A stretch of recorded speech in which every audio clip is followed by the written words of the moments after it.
The historical context of Western involvement in Sub-Saharan Africa is complex. While some argue that colonialism and subsequent exploitation have contributed to the region's challenges, it's important to note that discussing the impacts requires a nuanced examination of political, economic, and social factors. If you'd like, I can provide more specific information or answer questions related to this topic. Meanwhile, listen keenly to the next clip. The West must not allow Africa to develop.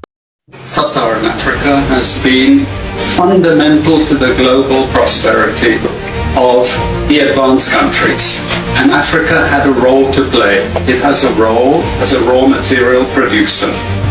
We will not allow Sub-Saharan Africa to escape that.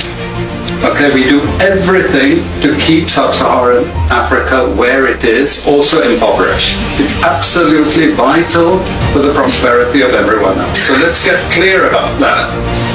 Okay, and this means all the economic structures, all the global institutions, and the economics we teach everyone is all designed to keep Africa exactly where it is. And whether it is Europe or US or now China, it's always the same. We need Africa to be impoverished because we need those raw materials and we need them dirt cheap. Okay, so that's the message. It doesn't mean to say that there's nothing Africans can do. Of course there is. This is what it's about. Because if Africa does do something different, I assure you living standards of all those in Europe and North America and Asia is going to fall. Okay? And that is a big price to pay. I assure you that the West is not going to allow that without a big fight. Okay? So the job of many Western academics is to convince Africans they have to keep doing what they're doing. Okay? And to show them it's your fault that you're poor. It's not our fault.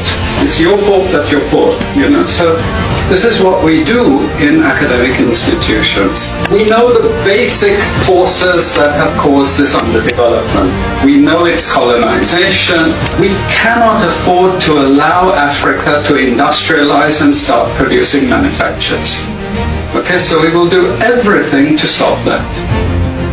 And I'm going to show you how we actually block that. We had East Asian rapid industrialization processes. So in the earlier period, we had Japan and Korea and Taiwan. Okay, rapid growth, sucking in raw materials from Africa, driving up the prices. After those countries finished industrialization, then Sub-Saharan African growth rate again fell. Sub-Saharan Africa is condemned to this role. Just the supplier of raw materials, not a manufacturer. The currencies are collapsing of these countries, and many of them are Sub-Saharan African countries. After colonization ended, we needed new structures to keep these countries where they were. Okay? And the first of those is aid. Okay? We give them aid. Aid for what? Actually, we give them aid to keep repressive regimes in power. That's all. All the hypocrisy about transparency and democracy and bullshit like that, it's all bullshit. But it would go to country after country offering loans. And if the president did not accept the loan, they were killed. It's just economics. It's economic warfare. The rich declare war on the poor. It happens everywhere. It happens in a country. The rich control the government. Of course they do.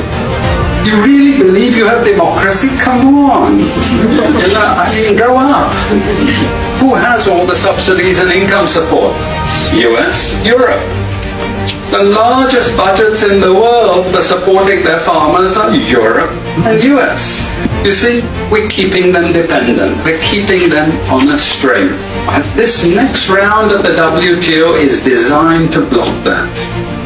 To block anyone else getting on top of the ladder. If you